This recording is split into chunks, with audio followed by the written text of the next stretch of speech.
Hello, I'm Kate, and welcome to Perfect Party in a Box. I'm so glad you're here. Let's dive right into today's topic. Can being separated save your marriage? Tips for saving your marriage. Can a separation actually save a marriage? The answer is yes, if it is done correctly, and unfortunately, it is also no if it is handled incorrectly. A separation will end your marriage if it is done incorrectly. So what are the rules for a marriage-saving separation? You must have rules, agreed upon guidelines, or this will not work.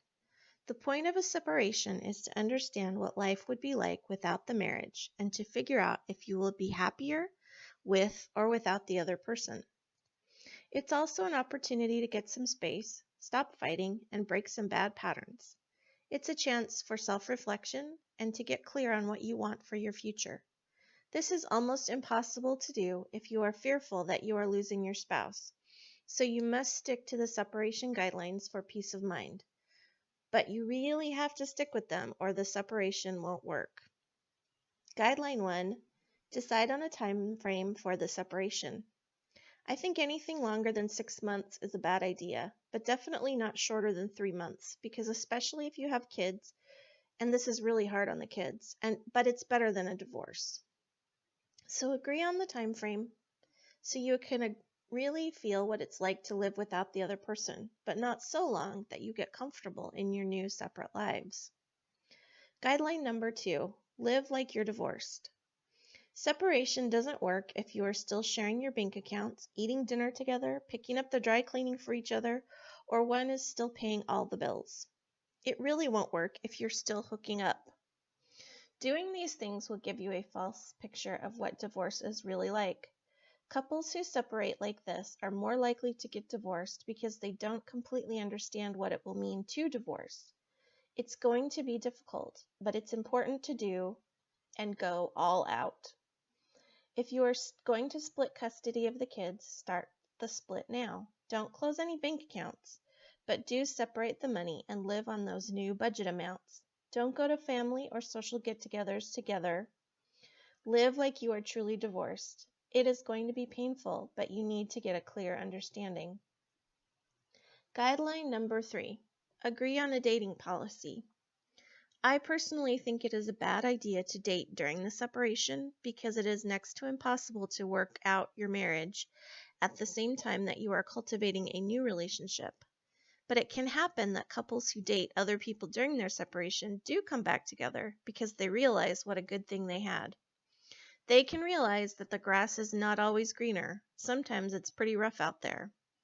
Some couples who survive a separation when one of the spouses was already seeing someone say that when the second spouse started dating, it changed the first spouse's mind completely about the divorce.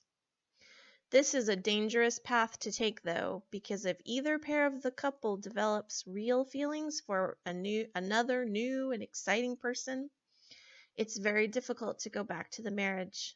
Whatever you do, both of you agree to the rule and don't change in the middle because that will look a lot like betrayal, and that's a whole other problem to fix. Guideline number 4, continue to work on the marriage and yourself while separated. The purpose of separating is to take a break, get a fresh perspective, and make a decision to start again, hopefully in a new mutually loving marriage. But this takes effort and personal growth. Unfortunately, many people who fail in their marriages after separation are full of the promises they made to change, all the potential that was there, but there wasn't actually work done on themselves or the marriage. You need to pick a workshop or a self-help book and work on yourself. If you go see a therapist, make sure you find a marriage-friendly therapist. But be careful because many therapists break couples up. Take a parenting class, start working out, eat better. Do it all, but do it now because you have to demonstrate real change to your spouse and to yourself. Finally, let me close with this. There are many ways to separate that can damage a relationship.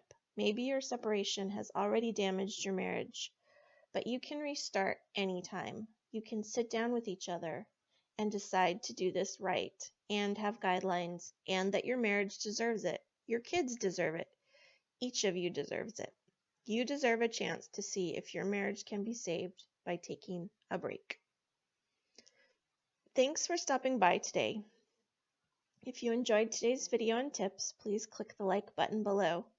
To make sure you never miss a video, click on the subscribe button. See you in the next video.